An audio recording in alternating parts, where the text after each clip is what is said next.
thank you for having me, everyone. I'm David.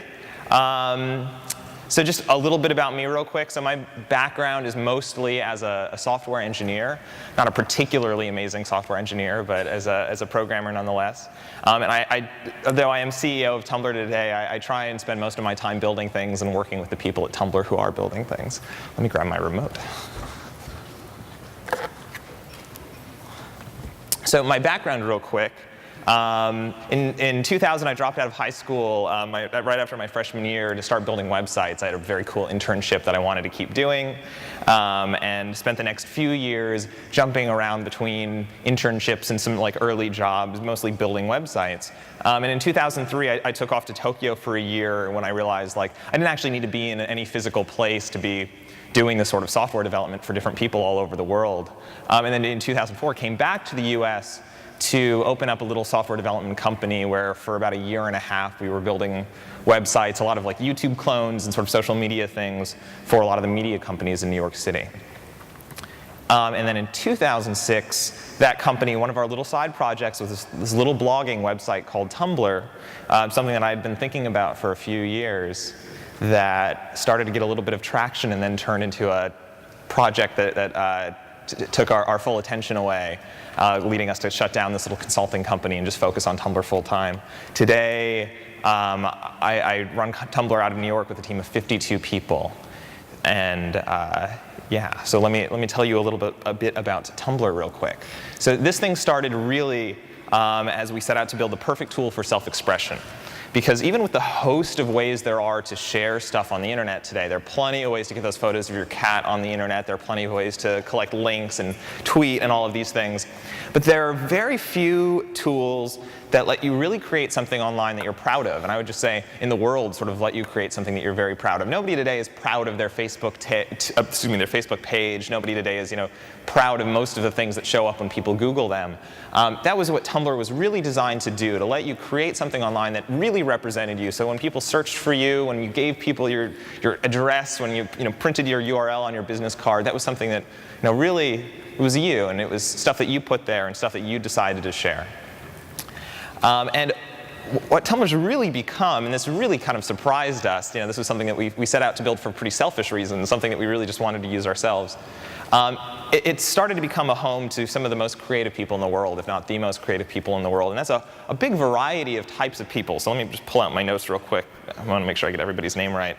This is a 19-year-old named Shane Burkaw, who is afflicted with a disease called spinal muscular atrophy. And he's blogging about his life and his disease and shares this sort of perspective that he hopes to posthumously have published as a book. The next one is Matt Richmond, a 16-year-old aspiring tech journalist and professional magician, actually, who uses his blog for insightful commentary on the tech industry. So those are some of our younger users. Some of the more creative professionals using Tumblr today. This is an artist named John Raffman, who's just as this experimental side thing that he wanted to set up one day, has created this really spectacular blog of some of the most interesting images from Google Street View. So this is literally what the site looks like on the internet. It's this just big, beautiful, full-screen views from captured from Google Street View.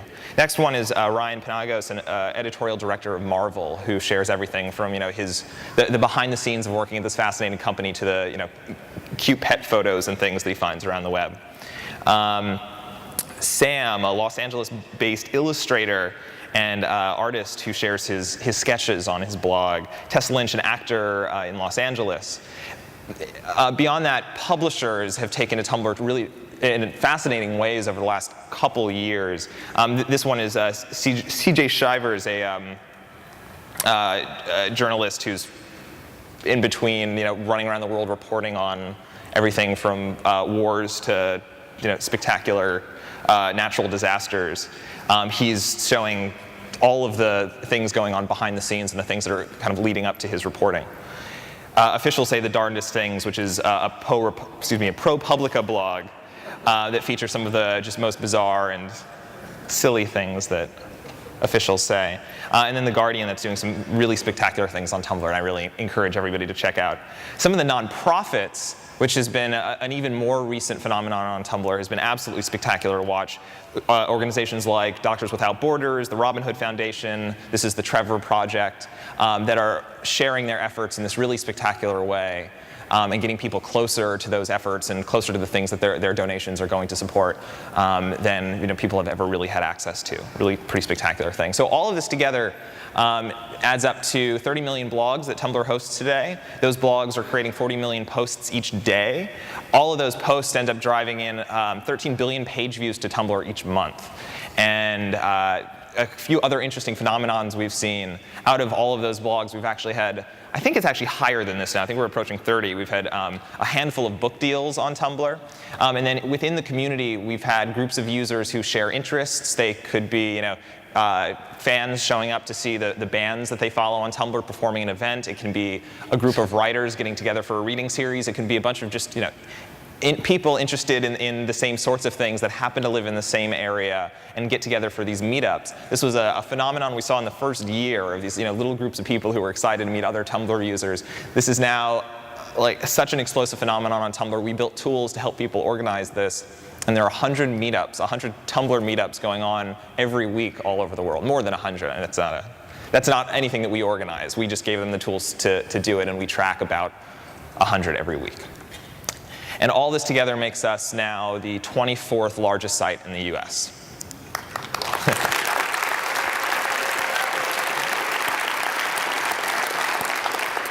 So real quick, I just wanted to explain how we came to be in Richmond. And it's really, as mentioned earlier, it's this guy who, Mark, was one of our earliest users in our community, one of the very first people to set up and do some really fantastic stuff on Tumblr.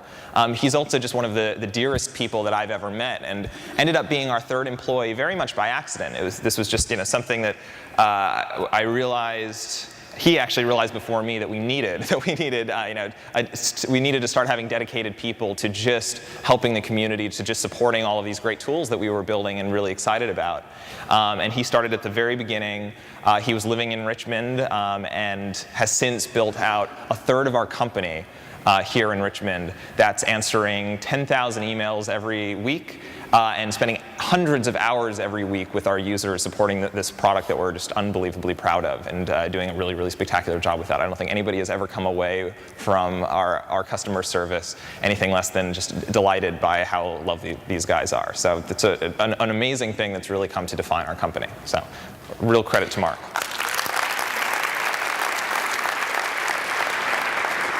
So on today's topic, I wanted to run through a few of the sort of general things that we think about at Tumblr, and the things that I kind of try to seed with everybody who starts at Tumblr to make sure that we're really encouraging innovation, which is a really important thing to us, and it surfaces in a few different ways.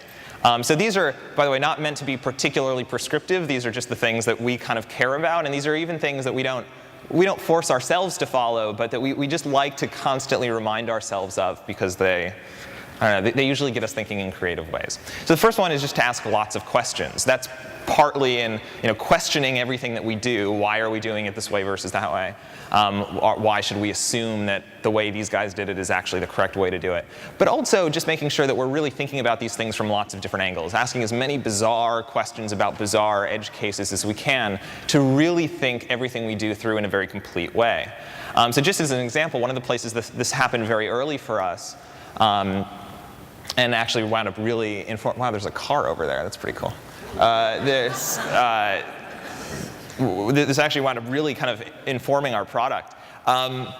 Every service on the internet, from all the blogging platforms from the last 10 years up to YouTube and Facebook and all of the new social platforms, has comments underneath whatever you're looking at. It can be a YouTube video, it can be a status update on Facebook. There's a little comment box, and nobody really questioned that. It was just any piece of media on the internet had a comment box underneath it.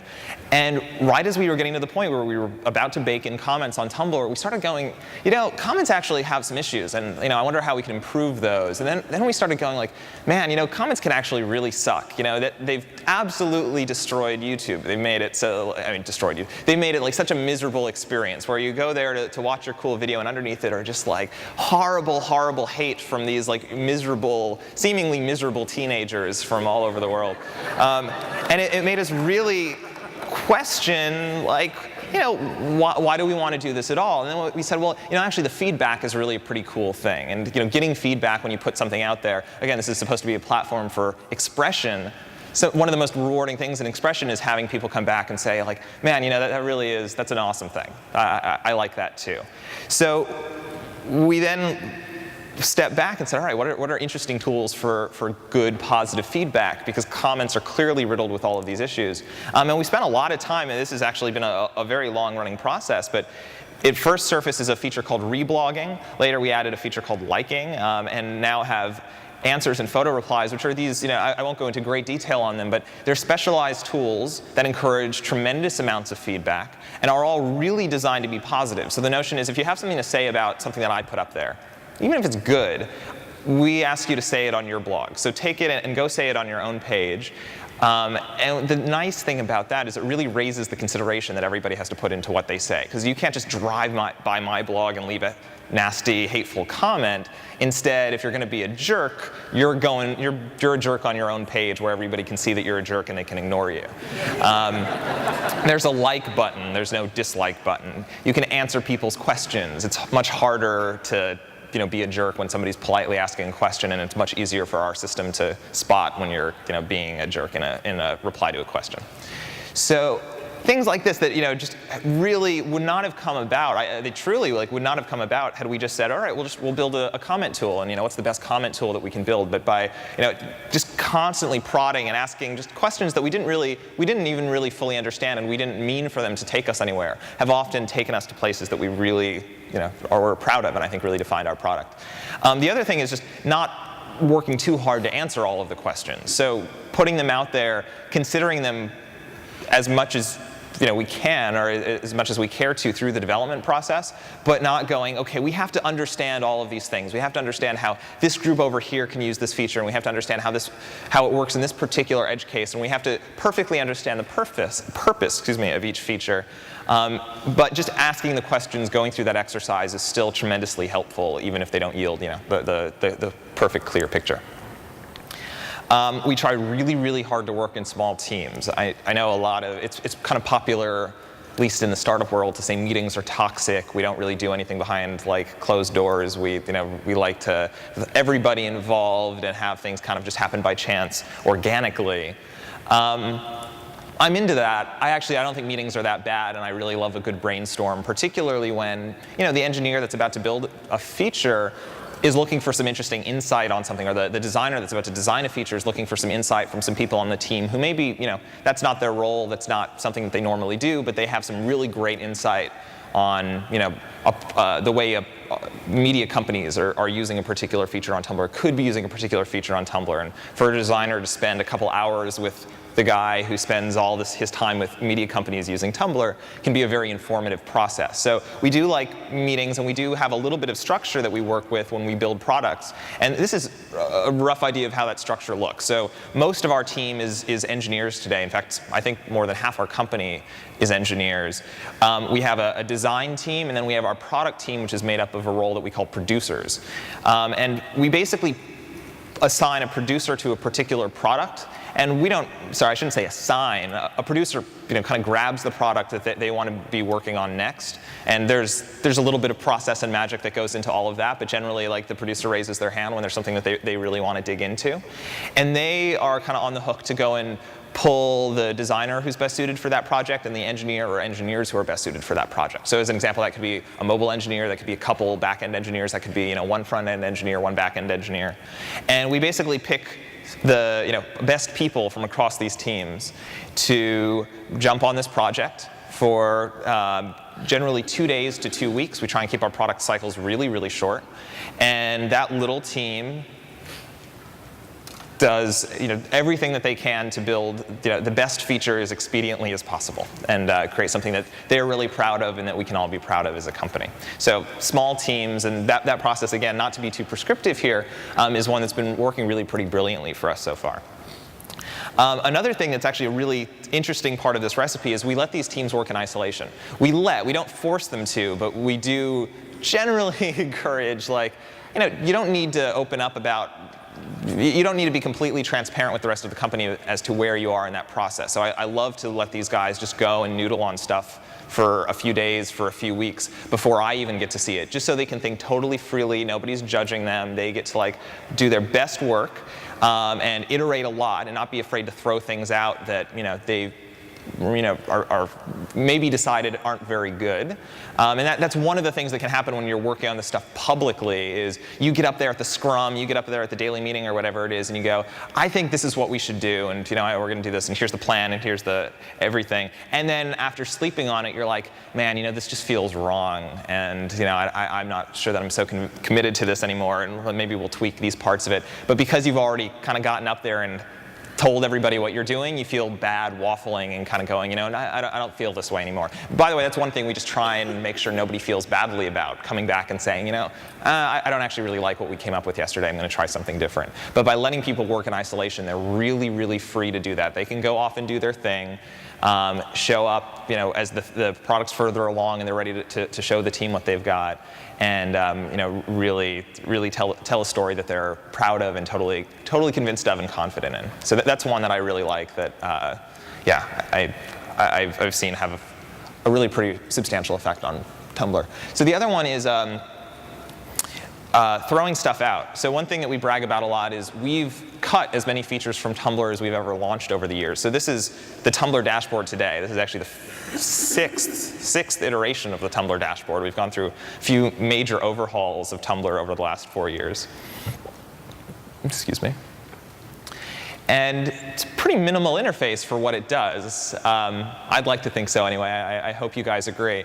It's really awfully clean. It's generally quite easy to navigate, and it's really quite focused. And the thing that we tend to lose sleep over, and the reason that throwing stuff out is such an important discipline of our company, is we stay up in horror over this notion that we let too much stuff stay in, too much stuff kind of get piled on to the point where you end up with a really, and I think Facebook perhaps would agree with this too, is let it get to a point where so much functionality, so much sort of legacy has been piled onto the product that it becomes very unwieldy for the development team. That is, if you have a great new idea for a photo thing, there are already 10 existing photo things, and finding a place in between all of them is suddenly much more challenging, versus saying, man, we've got one thing to think about, and we're gonna throw that out and totally overhaul it today.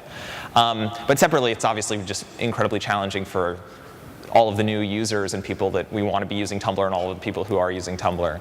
And this is something that we are very, very disciplined in, is just making sure that we take out as much as we put in, even if a feature that we're running is useful to 5% of our audience. We always question, is that a feature that we want to support for the rest of our lives? Is that something that is so important and useful to this product that we should let dozens of these disparate little things add up over time, or do we just want to cut everything out that isn't core functionality and just focus on doing those things right?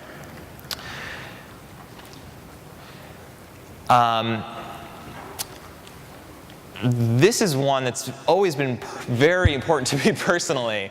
We try really hard not to be particularly opinionated, and this actually comes from the consulting days, where just as a company, I remember getting the best response and having the best time in development when I would show up in these meetings with these really spectacular, interesting people and have real discussions over the things that we were doing, asking lots of questions, occasionally playing devil's advocate, occasionally reciting past experiences, but never coming in with a terrible amount of opinions. And I think this is something.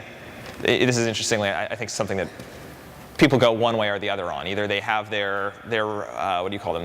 Their virtues, their disciplines that they live and die by, and that's something that they want to instill on everyone in the company. We generally try and hire a real kind of variety of mindsets and backgrounds who come in with a lot of experiences, but again, really open to exploring all of this development in a very sort of scholarly way, not necessarily, again, taking a prescriptive approach to anything. I'm doing a bad job of explaining this one, but I think that the title kind of says it. I think going into this stuff with a very open mind is incredibly beneficial to product development, particularly when the interest is building something that's never existed before. If you come in with preconceived notions, aside from just not coming up with anything nearly as new and different as you potentially can, I actually just think it really gets in the way of the development process, particularly when you're dealing with teams and you have opinionated people who suddenly start butting heads over things. We have an incredibly cooperative environment at Tumblr today. And the last one is, which I think I borrowed from Jonathan Ive. I'm pretty sure he was the one I first heard use that line in particular. We try and stay really small and really focused in the way we think about product design at Tumblr. And we do something that I think is maybe sort of rare, which is we really think about kind of finishing the product, which is a totally unrealistic notion, particularly for a company and network like ours today. This idea that we'd ever be done and we'd tell our engineers to go home and there it is. But we really do like to think about it that way, where there is kind of this constant light at the end of the tunnel, and we're always just a little ways away. And every time we do one of these big feature pushes, the product is that much closer to being the perfect tool for self-expression. And again, it always comes back to that notion of perfection. And even though we're going to be supporting this thing forever, even though we've got our ideas for this change all the time, and to be the perfect tool for self-expression means constantly innovating as the tools change, the platforms change, and the market changes.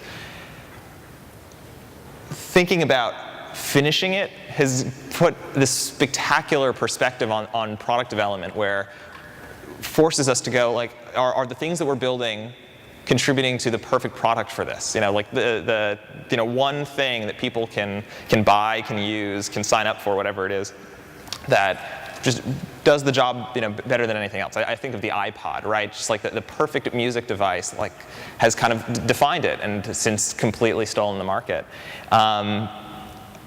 Again, it's a weird thing to talk about, particularly in web development, but that notion of small, perfect products is a really kind of enchanting notion, and one that we really like, and I think has been kind of inspiring and helpful for us. So let's see.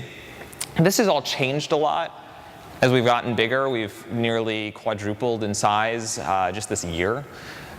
But generally, the principles have kind of remained the same, and those are the things when we talk about our culture. It's just kind of seeding those ideas with everyone who starts at Tumblr, and making sure that we're exercising those ideas as much as we can. And even though, again, they're not terribly prescriptive, even though we don't follow them all the time, those are the things that generally resonate through our company. You can follow some of this development if you want to see how this is actually applied at staff.tumblr.com, where we talk about all of this stuff and all of the new features that we're pushing. That's a little bit about me and a little bit about Tumblr and our process. So I'm around also for the next few hours, so I'm happy to answer any questions, and I'm happy to answer any questions right now if you have any. Yes, please. Need a mic? Can you hear me? Yeah, I can. Hi, I'm Brian Jenkins, Hey. 18, sophomore at University of Richmond. I saved up for a while to be able to come and see you because Thank you. saw Tumblr about a year ago, and I was really fascinated by it. And what really struck me about it, because I was really excited to come here, and I was telling the professor about it, and he didn't really get why I was so excited. And what I see with Tumblr, I'm just curious. I'm curious. When I was describing it, I described it as it's really unique. It's like a place where there's people whose Tumblrs I follow. I've never met them in my life, and just through images and GIFs and just what they think is interesting, what they think is cool, it's like their whole personality just on a page. So Brian was just asking about or describing something that I think was, by the way, very accidental. That was not something that we were originally designing for, but was this real phenomenon that showed up on Tumblr pretty early. And by the way, I'll generically describe our surprise here. And we set out to build a publishing tool, right? A tool for self-expression. We didn't realize this would be a discovery kind of consumption media thing like it really turned into. And what you're describing, I think, is really amazing, where John, the guy sitting next to it, Tumblr, his dashboard is cycling and entrepreneurialism. So, kind of tech startup stuff, and like literally like competitive cycling. Those are his things, and he's managed to like curate a whole collection of people that he follows that are just totally obsessed with those things and bring him the most interesting perspective on all of that, all the time throughout the day. Mine is an assortment of all sorts of bizarre, again, kind of detached, weird things that I care about, that I'm curious about or interested in. And occasionally, it's someone who isn't even, they're not posting stuff that I necessarily care about. They're not, an editor. They're not like, what's a good way to describe this? Well, occasionally you find someone who's just kind of like you, except they're on the other side of the planet. Or they're not like you at all, and they're sharing something that you just would never have conceived of. So 2 examples of this are, following another techie dude, another engineer in Berlin, who's just it's fascinating. It's just really interesting for me to see what the life of a software engineer is like in this, European country. Another one is a med student in Los Angeles who is constantly posting the photo of the cast that she just did for the first time, that sort of thing. And you're like, holy shit, that's what this person my age is spending their day doing. That's absolutely unreal. And to be able to get that sort of perspective, it's not an editorial voice, it's really this sort of raw look through this other human being's eyes, winds up being some of the most engaging, just cool stuff in the world. It is awesome, and it is really hard to describe. So yeah, I'm struggling for it as well. I don't know if that'll help your professor at all, but yeah. Thank you, Brian. Yeah.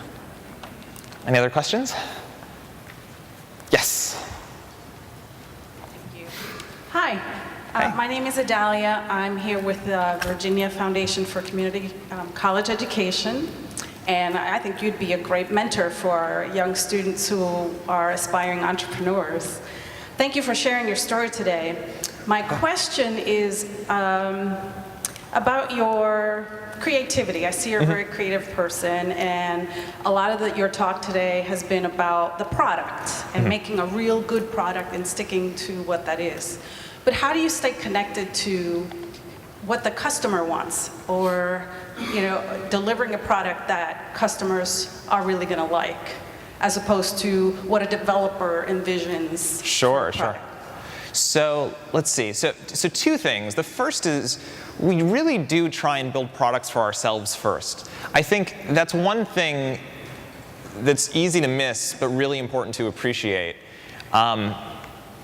A team building products that they use, that they can appreciate, that they understand, is very different from a team trying to understand a market and trying to build, and trying to empathize with those users and build tools building tools for someone else. I just think is a whole different thing that is never ever anywhere near as effective as building tools kind of for yourself first that you love, that you use every day.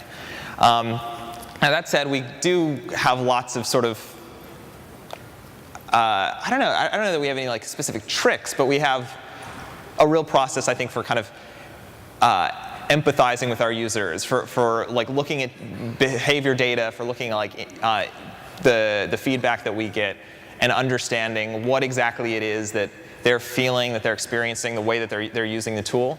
And we try to really understand that and approach, and bake that into our product development. So rather than just taking feature requests and whatever the most people are asking for, building that in, instead we take those feature requests and go oh man, that's a really interesting new emerging use case. It'd be cool if we built a product for that. So just as an example, we had a lot of people who were asking for some way to, they wanted an anonymized email address for their blogs. They wanted an easy way that they could get emails from their community so that they could start to do these really cool community curated things. So, as we saw these requests bubbling up for these blog email addresses, we're that's a little bit weird. What's that request about? And actually that feature that they were asking for really sounds kind of cool. It's something that nobody else is doing, this ability for a community to curate a blog.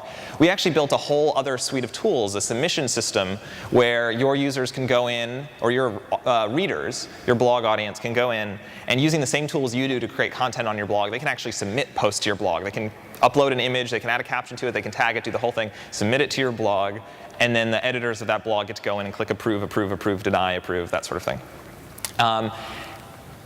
That kind of stuff doesn't happen, one, if you don't really understand what your users are asking for, if instead you just take the feature request and do it. which is, that's a real symptom of like enterprise software development, is you just, whatever the client, whatever the customer is asking you for, you kind of just do it and check it off the list.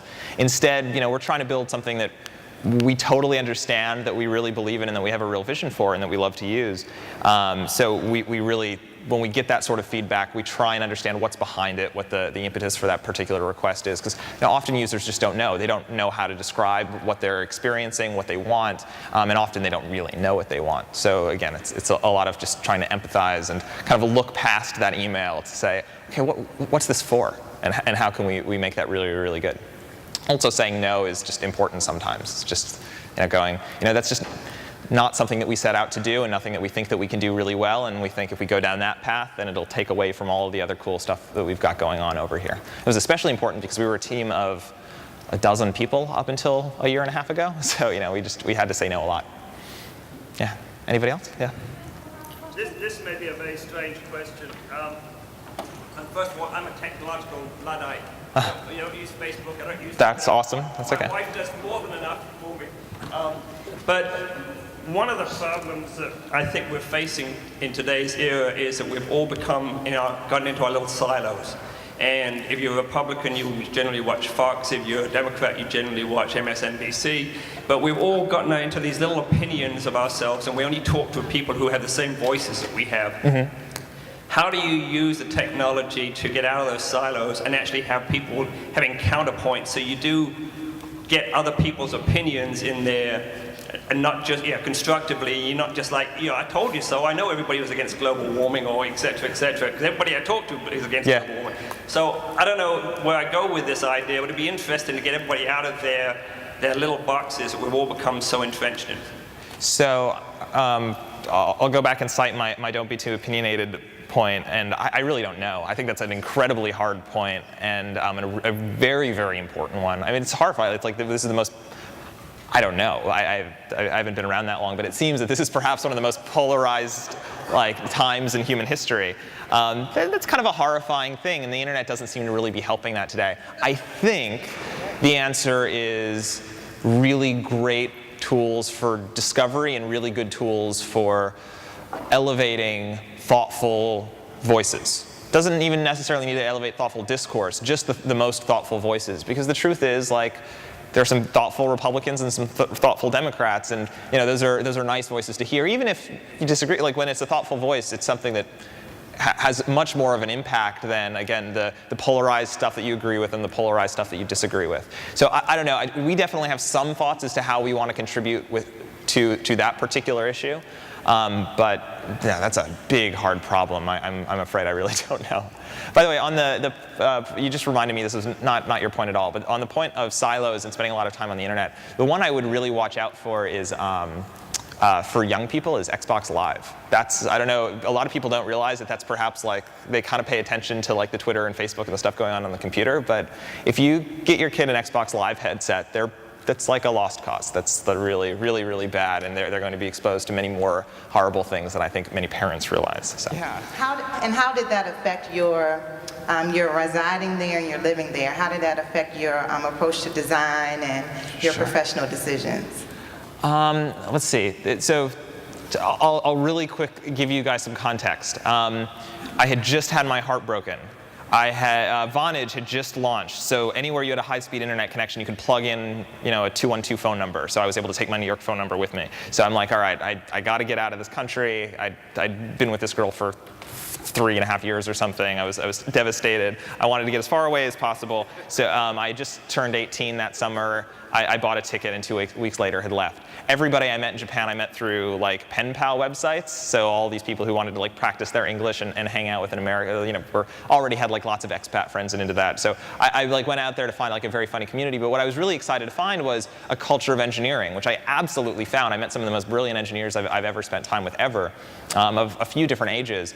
What was really interesting to me was, for all of the engineering brilliance, I realized there was something very unique, perhaps uniquely American, and at the very least unique in me that really came out while I was there, which is this notion of I don't love the word entrepreneurialism, but just this kind of fearlessness when it came to taking risks. And what I didn't see in a lot of the engineers I met there was a willingness to kind of divert their careers to do anything risky. So that was the first thing I did when I came back to New York, was with the little bit of money I still had left, was I made a commitment to lease an office. I hired my first employee, and I like set up shop, and I'm like, all right, I'm gonna do this, and if it all goes under, it all goes under, and I'll like go begging to my parents for money or something. But oh, by the way, that promise is a really kind of comforting thing in doing this young.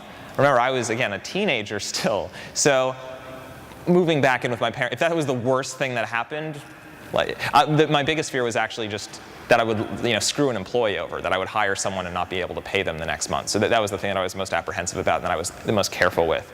But for me, the really interesting thing that I came back from Japan with, really energized, and it sounds like kind of a diss on Japan. I adored it. It was an unbelievably inspiring place with an incredible approach to, even more than product, just an incredible approach to engineering. And what I realized was, man, I can take an approach to this that very few engineers in the world get to, which is, I can just get started and do this myself, and like just kind of break through any preconceived notions about what the software industry is. Anyway, everyone, thank you so much. And